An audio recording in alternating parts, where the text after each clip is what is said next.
আমরা যে খুশি হলাম এর পিছনে কিছু নাম আমরা বলেছি, কিছু নাম আমরা বলতে পারিনি। যেমন যার কথা এখন বলা হলো যে নীরবে নিঃশব্দে পিছন থেকে কিংবা সামনে থেকে তিনি সাহায্য করেছেন। শুধু উনি নয়, যারা রান্না করলো, যারা পরিবেশন করলো, যারা খেললো, যারা মাইক ঠিক করলো, যারা আলো জ্বালালো, বাদুগ্রামকে একটা ঠিক মেলায় পরিণত করে দিল 2-3 দিন ধরে।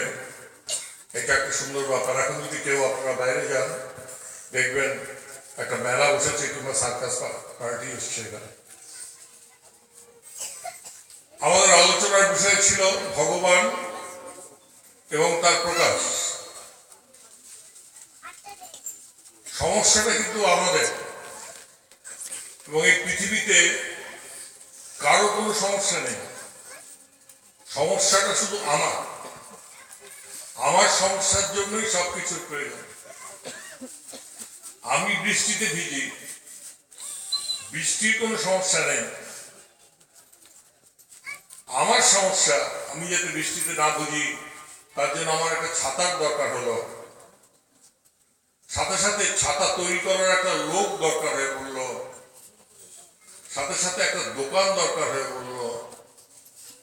সবাই ছাতা ব্যবহার করতে লাগলো, বড় বড় কারখানা তৈরি হয়ে গেল ছাতা। সবই কিন্তু আমার প্রয়োজন। ঈশ্বর এ কথাটা সবাই মানছে, পৃথিবীর সবাই। আজকের এমনকি কমিউনিস্ট কান্ট্রি কিউবার রাহুল কাস্ট্রোকে জিজ্ঞেস করা হয়েছিল, ওদের ভুল বলছি না, ফিডেল কাস্ট্রোর ভাই, ফিডেল কাস্ট্রোর ভাই রাহুল কাস্ট্রোকে জিজ্ঞেস করা হয়েছিল যে আপনি ভগবান সম্বন্ধে কি জানেন। তার উত্তরে রাহুল কাস্ট্রো উত্তর দিয়েছিল, আমি আমার আখের ক্ষেতের পোকাগুলিকে নিয়ে চিন্তিত, ভগবানকে নিয়ে চিন্তা করার সময় আমার হয়নি। বলেননি যে ভগবান নেই, এটা তার উত্তর। কিন্তু আমাদের কাছে উত্তর আছে। আমরা ছোটবেলা থেকেই ভগবানকে নিয়ে চিন্তা করি। আমাদের চিন্তা করানো শেখানো হয়। আজকে যখন এই পথে আমি এগোচ্ছি, আমারই মা, যেখানে সারা জীবন ছোটবেলা থেকে দেখেছি পুজো পাঠ ধর্ম সব করছে, নারায়ণ শিলার পুজো হচ্ছে। আমাদের এই সংস্কার ছিল, ব্রাহ্মণ ঘরে জন্মেছি, এগুলি নিত্য পাঠের ব্যাপার ছিল। সব দেব দেবতাকে মানা, মা বলতেন প্রণাম কর, মা নিয়ে যেতেন। মা রোজ সীতারাম দাস শঙ্করনাথ ওখানে যেতেন, ওখানকার কথাগুলি তিনি বলতেন। কিন্তু যখন তিনি দেখলেন তার বড় ছেলে একটু বেশি বেশি করে ভগবান করছে, তখন কিন্তু তিনি চিন্তিত হয়ে পড়লেন। এটা স্বাভাবিক যে আমাদের দেশে এখানে সন্ন্যাসীরা উপস্থিত আছেন। সন্ন্যাসীদের কথা কিন্তু আমাদের ভালো লাগলো, সুন্দর লাগলো। ওদের জীবন কিন্তু যাত্রাও কিন্তু সুন্দর। শুধু সকাল থেকে রাত্রি অব্দি নিজের ব্যাপার কিছু নেই, ধ্যান ধারণা, সাধন ভজন, লেখাপড়া, লোককে প্রচার, এসব দেখে ভালো লাগলো। আমরা শ্রদ্ধা করি, পায়ে হাত দিয়ে প্রণাম করি মহারাজ বলে, মহারাজ আপনাকে প্রণাম। কিন্তু যখন ওদের দিকে তাকিয়ে আমার নিজের ছেলের কথা ভাবি, তখন কিন্তু আমার বুকটা একটু কাঁপে যে আমি আসছি, আমার ছেলে যেন এখানে না আসে। উনি সাধু হয়েছেন ঠিক আছে, আমার ছেলে যেন সাধু না হয়। বিবেকানন্দ হয়েছে ঠিক আছে, উনি বিরাট লোক ছিলেন, ওনার সম্বন্ধে আমরা গল্প বলবো, কবিতা বলবো, আবৃত্তি প্রতিযোগিতায় ফার্স্ট হব, প্রবন্ধ লেখায় ফার্স্ট হব, স্পোর্টস করব, সব কিছু করব। নরেন্দ্রপুর স্কুলে, একটা স্কুল আছে বোধহয়, সেখানে আমার ছেলে মেয়েকে ভর্তি করব, কিন্তু কিছুতেই না, আমার ছেলেকে সন্ন্যাসী আমি বানাবো না। খুব সুন্দর কথা, সত্যি কথা। সেই জন্যই আমাদের জানতে হবে ভগবান নিয়ে কথা হচ্ছে। ভগবান এক দীর্ঘদেহী, লম্বা চওড়া আছে, গলাটা গম্ভীর, বলছেন মুক্তি ভারী মিষ্টি, গানটা গাইছে, শুনতে ভালো লাগে, কিন্তু এই মুখের দিকে তাকিয়ে মানুষ কিন্তু ঢিলও ছোড়ে, গালাগালিও দেয়।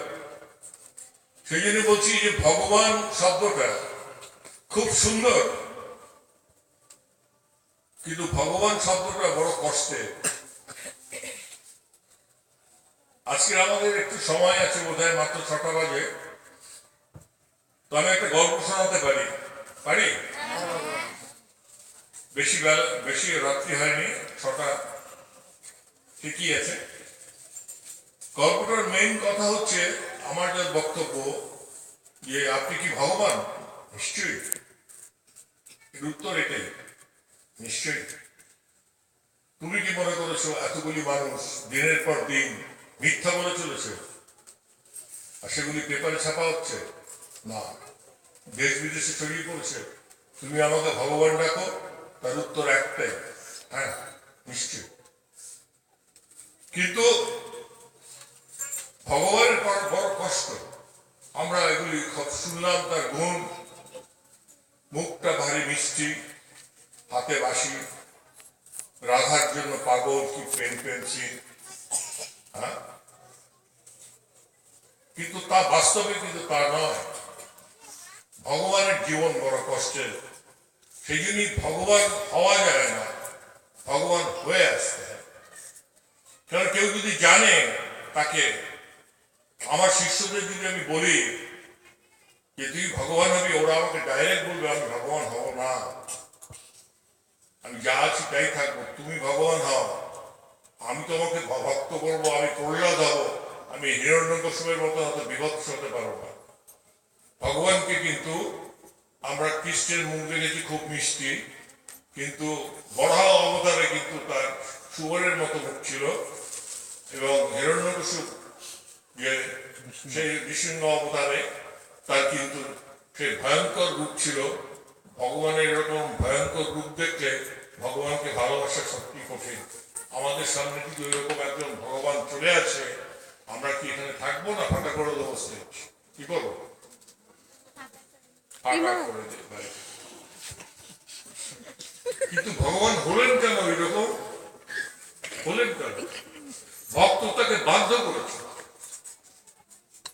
এই বিভৎস রূপে আনতে তাকে বাধ্য করেছে, কথা আমরা কোনদিন চিন্তা করিনি। ভগবান সুন্দরকে ভক্ত প্রহ্লাদ বিখ্যাত হয়েছেন, কিন্তু তার ডাকে তিনি তাকে অস্থির করে দিয়েছেন, এবং বিভৎস রূপ ধারণ করে তিনি এসেছেন, যে রূপ দেখলে মানুষের পক্ষে ভগবানের বিশ্বাস রাখা কঠিন হয়ে যাবে। ভগবান এত কঠিন, এত। সেই জন্যই গল্পটার প্রথম কথা হচ্ছে যে ভগবানের বড় কষ্ট, এবং ভগবান না হওয়াই ভালো। ভগবানকে ডাকা ভালো, তার কাছে প্রার্থনা করা ভালো, তাকে ঢিল ছোড়া ভালো, তাকে গালাগালি করে দেওয়া ভালো, এগুলি সব ভালোর দিক, কিন্তু তার মতন হওয়াটা ভালো না, বড় কঠিন। একটা গল্প বলি, তাই বোঝা যাবে। এক রাজা রানীর গল্প। আমরা যে গল্প বলি এইভাবেই তো বলি, এক যে ছিল রাজা আর এক যে ছিল রানী, সে রানীর 2 ছেলে, এইভাবে তো গল্পটা বলি। তেমনি এখানে এক যে ছিল রাজা, এবং তার বয়স 25 থেকে 26, এবং তার এক বন্ধু ছিল, এক গ্রামের বাদু গ্রামেরই এক বন্ধু ছিল, তার নাম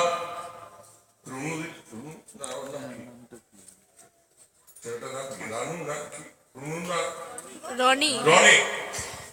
এবং সে রাজার ছেলের বন্ধু ছিল রনি। আপন মনে সে বাঁশি বাজাতো, ছেলে মাঝে মধ্যে সময় পেলে এসে নদীর পাড়ে তাকে নিয়ে যেত। এখানে নদীর পাড় তো নেই, পুকুরের পাড়ে নিয়ে যেত।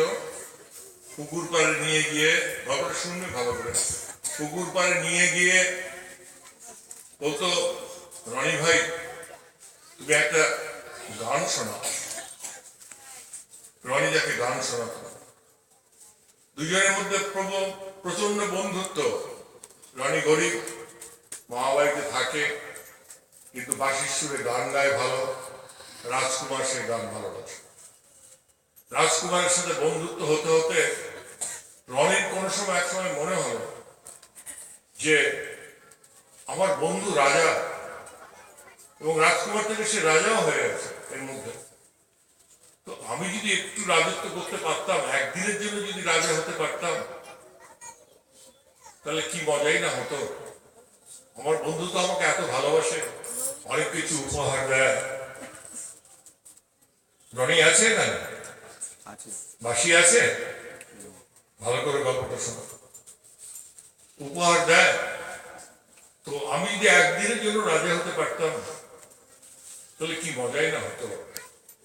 তো রনি একদিন বন্ধুকে বলছে, বন্ধু তুমি তো অনেক কিছু আমাকে দাও, আমার একটা আশা, দেখো তো আমি কেমন ভাবে থাকি, আর তুমি কেমন ভাবে থাকো। তুমি ঘোড়ায় চড়ে আসো, আমার সাথে কথা বলো, আমার সাথে তোমার বন্ধুত্ব, আমাকে তুমি রাজা বানিয়ে দাও কয়েকদিনের জন্য।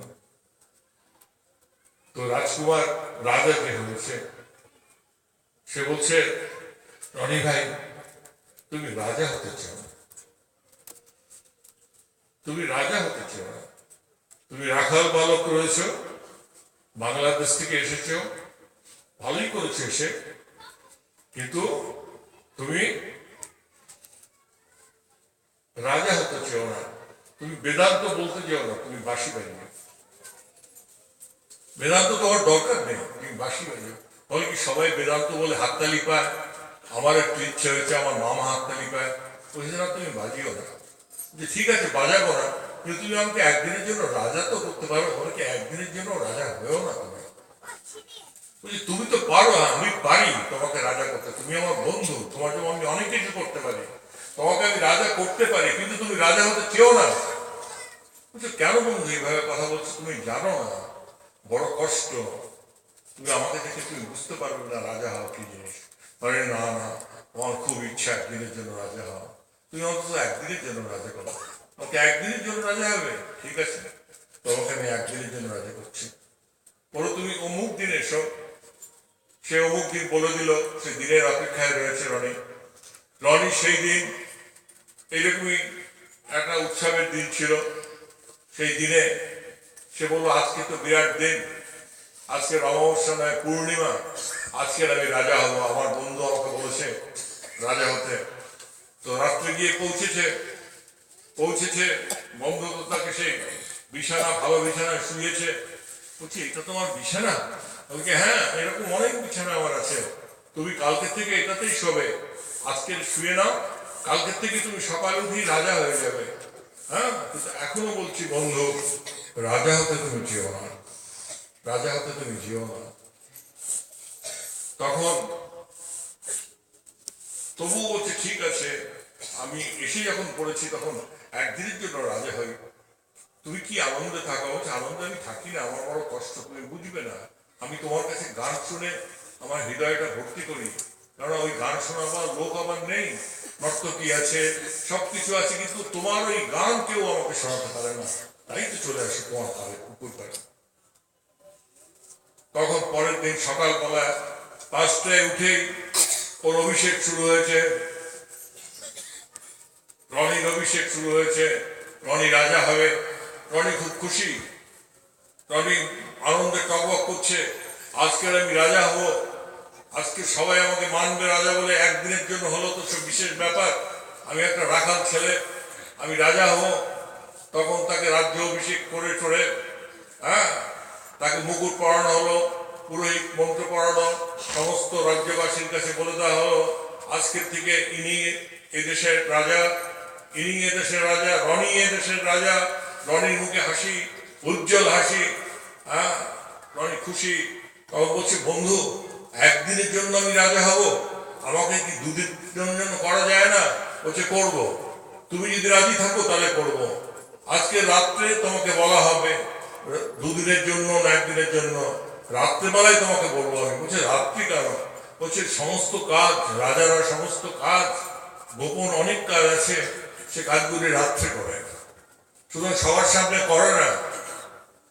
রাত্রি এসছে, মন্ত্রী এসছে, মন্ত্রীর সাথে লেখক এসছে, যে লেখে সবকিছু, বন্ধুও এসছে। তখন তো রাজা নয়, সে রনির বন্ধু, রাজার বন্ধু, রনি রাজা। রনি রাজা, হ্যাঁ, যশোর থেকে এসে বাদুতে রাজা হয়ে গেছে। রনি রাজা ভালো আছে রনি রাজা, তুমি রাজা, কিং। কংগ্রেচুলেশন মা। রাত্রিবেলায় মন্ত্রী এসছে, রনির বন্ধু এসছে, সে তখন বন্ধু রাজা হয়। তো রনিকে বলছে এই যে কাগজটা আছে, এই কাগজটা তুমি সই করো। তখন বলছে আমি তো পড়ালেখা জানি না, আমি তো পড়ালেখা জানি না, আমি কি করে সই করবো, আমি তো পড়তেও পারি না। বলছি তুমি তাহলে আঙ্গুলের ছাপ দাও, তাহলেই হবে। বলে কি ছাপ দেবো? সে ছাপ তো দিয়ে দিল। তখন বলছি আমি ছাপ দিলাম, কিন্তু এটা কি লেখা আছে আমি তো জানি না। তখন মন্ত্রী বলল মহারাজ, কিন্তু তখন তো রাজা, মহারাজ এটা এমন কিছু বিশেষ কারণ নয়, কার্য নয়, এটাতে আপনি একজনকে মৃত্যুদণ্ড দিলেন, তার আদেশ আপনি দিলেন, আমরা সেই আদেশ কালকে সকালে পালন করব। তখন রানী বলছে আমি মৃত্যুদণ্ড দিলাম? রাজা রাজা আগের রাজা বলছে হ্যাঁ বন্ধু, তোমার প্রথম কাজই এটা, মৃত্যুদণ্ড দিলে। আমি মৃত্যুদণ্ড দিলাম? আমার তো কেউ শত্রু নেই। বলছে এখন অনেক শত্রু তোমার, এখন থেকে তোমার অনেক শত্রু। বলে কিন্তু কাকে মৃত্যুদণ্ড দিলাম, কাকে মারা হবে? তখন মন্ত্রী গম্ভীর সে বলছে আপনার বাবাকে। হ্যাঁ, আমার বাবাকে মারা হবে? আমার বাবা কি অপরাধ করেছে? আমি রাজা, আমার বাবা, রাজার বাবা, আমার বাবা কি অপরাধ করেছে? তখন বলছে তোমার বাবা এটাই অপরাধ করেছে, তোমার বাবা রাখাল। আজকের যদি এই জনগণ জানতে পারে যে রাখালের ছেলেকে রাজ সিংহাসনে বসিয়েছি, তাহলে এখানে বিদ্রোহ দেখা দেবে। সুতরাং প্রথম কাজ তোমাকে করতে হবে, তোমার বাবাকে হত্যা করতে হবে। তারপর অনেক কি বলছে আমি জানি না, গল্পটা ভুলে গেছি। বোঝা গেল গল্পটা? হ্যাঁ, সুতরাং ভগবান বলতে চেও না। কৃষ্ণকে দেখো, ছোটবেলায় তিনি জন্মেছেন, মুখ তো আরো সুন্দর, আমার চেয়ে আরো অনেক বেশি সুন্দর।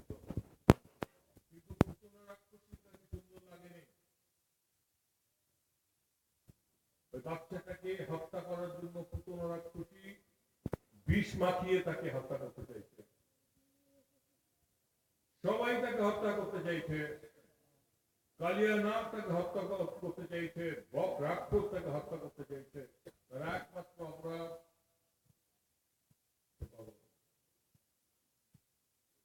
ভগবান, সে তো সূর্য নয়, সে তো ভগবান, কিন্তু তাকে হত্যা করতে চাইছে। কারণ ভগবান মানে সত্য। ভগবান যখন প্রকাশ হয় তখন চারিদিকে অন্ধকার থাকে। আজকের এখানে কেউ যদি চোর ডাকাত কেউ ঢুকতে চায়, প্রথমেই সেই ইলেকট্রিকের কানেকশন কাট অফ করে দেবে, অন্ধকার করে দেবে জায়গাটা, তারপর লুটপাট শুরু করবে। ভগবান আলোর স্বরূপ, তিনি আসেন অন্ধকারের মধ্যে, এবং সে অন্ধকার ভীষণ গভীর কুটকুটে অন্ধকার। সে অন্ধকারের মধ্যে তিনি আবির্ভূত হন। জেসাস জন্মাচ্ছে, কঠিন অবস্থার মধ্যে কয়েকজনই মাত্র তাকে চিনতে পারছে যে তিনি আসছেন, সেই প্রভু আসছেন। তারপরে আমরা তার জীবনী জানি। ভগবানের প্রত্যেকটা জীবনী তো সবাই যীশু খ্রিস্ট, কৃষ্ণ যীশু খ্রিস্ট, রাম যীশু খ্রিস্ট। রামকে তার বাবা বনবাসে পাঠাচ্ছে কি, কৈকেয়ী তাকে, কৈকেয়ী কিংবা কৌশল্যা তাকে সেবা করেছে, কৈকেয়ী সেবা করেছে। সুতরাং সেই জন্যই বলছে ভগবান, আমরা কি দেখি যে ভগবান তিনি, আমরা যা বলবো তাকে তা শুনতে হবে, কিন্তু তা নয়। আমাদের কাজ হচ্ছে ভগবানের কথা শোনা। কিন্তু আমরা জানি ভগবান বলতে আমরা এটা বুঝি, ভগবান যখন তুমি হয়েছ তখন তোমাকে আমার কথা শুনতে হবে। যদি শোনো তাহলে মানবো তুমি ভগবান, না হলে তোমাকে দিনে রাত্রে, রাত্রে দিনে, দিনে রাত্রে, রাত্রে দিনে পরীক্ষাই করে চলবো। রামকৃষ্ণকে পরীক্ষা করা হচ্ছে বারবার বারবার বারবার। এখানেও একে পরীক্ষা করা হয় বারবার। মুখে তো বলেন না, পরীক্ষা করেন যে আমার পেটের ব্যথা কমলো কিনা, যদি কমে তাহলে বিশ্বাস করবো নি ভগবান। আমার ছেলেটা মানুষ হচ্ছে কিনা, যদি হয় তাহলে বিশ্বাস করবো। এর সাথে ভগবানের যে কোনো সম্পর্কই নেই, এটা আমরা বুঝতেই চাই না।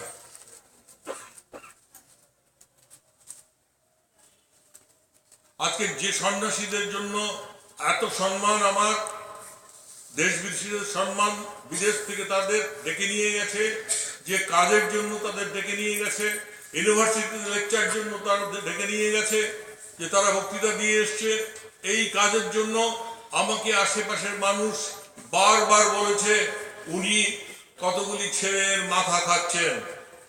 ওদের মাথার দিকে তাকিয়ে বেশ ভালো করে বোঝা যায় মাছের মাথা খাওয়া যায়, কিন্তু এদের মাথা খাওয়াটা তো মুশকিল। ছোট ছোট মাছের মাথা খাওয়া যায়, আমি খাই সেইভাবে, কিন্তু আরো বড় বড় মাথা খাওয়া মুশকিল।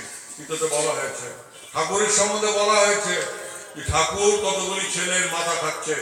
কিন্তু আমরা জানি এটা কৃষ্ণের দেশ, আমরা জানি এটা সন্ন্যাসীর দেশ, কিন্তু যখন বাস্তব ক্ষেত্রে তখন কিন্তু বিবেকানন্দকে আমরা মানি না, আমরা বিবেকানন্দকে ধ্যান করি না।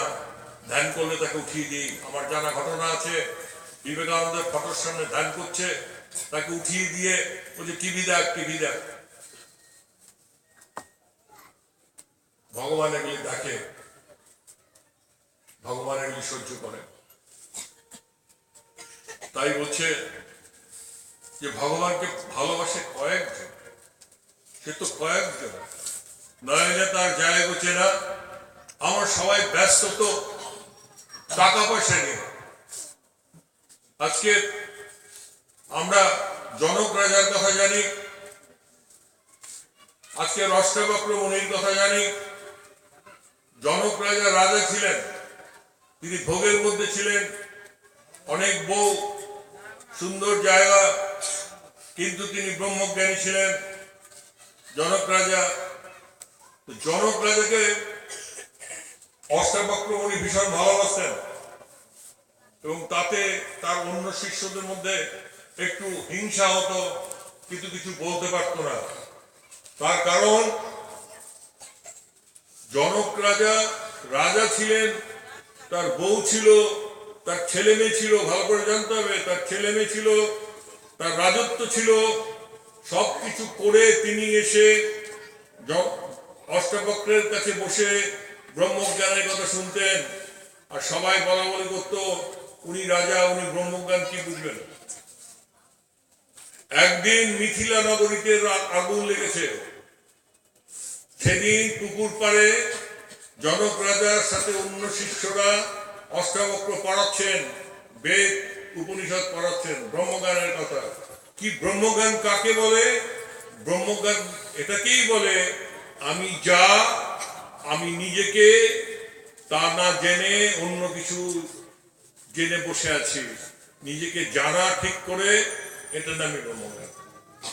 আমরা এখানে যারা আছি বেশিরভাগই নিজেকে জানি না, নিজেকে জানি না। আমরা যদি নিজেকে জানতাম তাহলে ভগবানকে প্রণাম না করে নিজের পায়ে হাত দিয়ে প্রণাম করতাম। রামচন্দ্র ব্রহ্মজ্ঞানী ছিলেন, তিনি ব্রহ্মজ্ঞান লাভ করার পর নিজের পাকে তিনি প্রণাম করলেন। আমি তো সেই ব্রহ্ম, আমি ছাড়া দ্বিতীয় ব্রহ্ম আর কোথায়, আমরা এটা জানি না। আমি অমুকের বেটা তমুকের বেটা হয়ে আমাদের জীবন কাটিয়ে দেই, চট্টোপাধ্যায়, বন্দ্যোপাধ্যায়, দাস, নমশূদ্র এইসব হয়েই জীবন কাটাই। কিন্তু কেউ বলেনি তুমি এইসব হয়ে জীবন কাটাও, বলেছে তুমি অমৃতের পুত্র, তুমি নিজেকে জানো, তুমি জানতে চাওনি।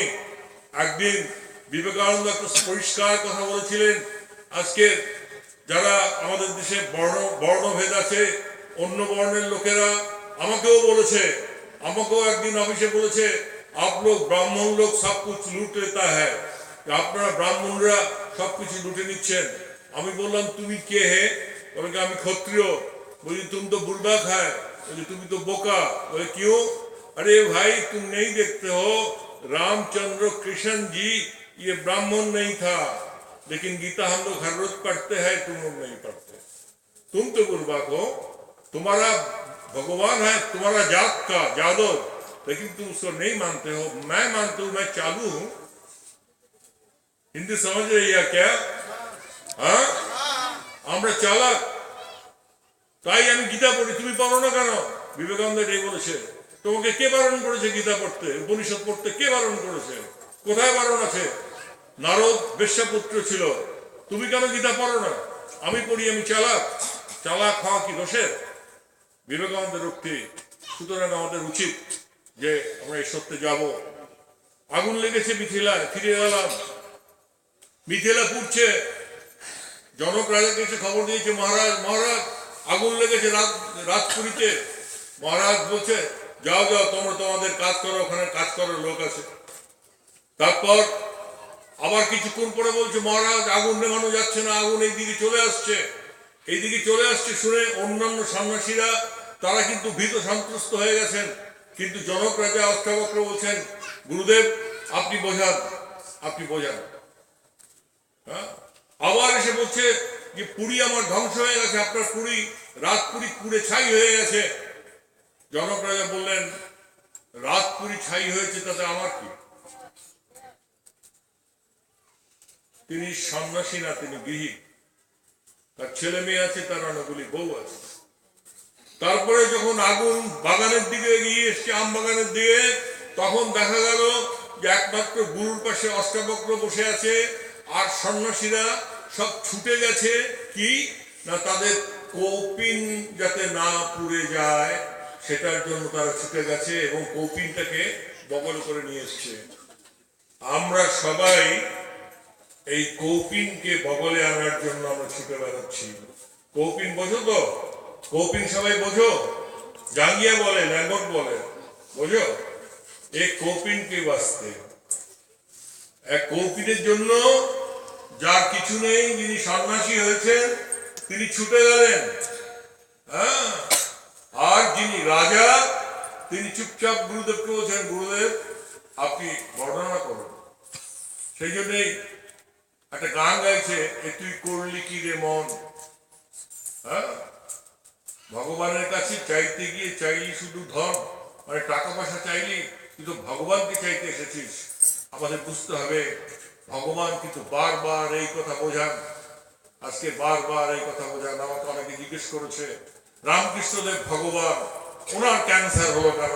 আমি বলছি আমার তো জানা নেই। রামকৃষ্ণদেবকে জিজ্ঞেস করা হয়েছে আচ্ছা পৃথিবীতে যদি ভগবানই সত্য হয় তাহলে পৃথিবীতে এই যে তিনি সৃষ্টি করলেন কেন? তার উত্তর রামকৃষ্ণদেব দিলেন যে তিনি সৃষ্টি করলেন, যে মিটিং এ তিনি এটা সৃষ্টি করার সিদ্ধান্ত নিয়েছেন সেই মিটিং এ আমি ছিলাম না। আমরা এই ধরনের প্রশ্ন করি এবং এই ধরনের প্রশ্নের উত্তর যে দিতে পারবে তাকে আমরা ভগবান বলি।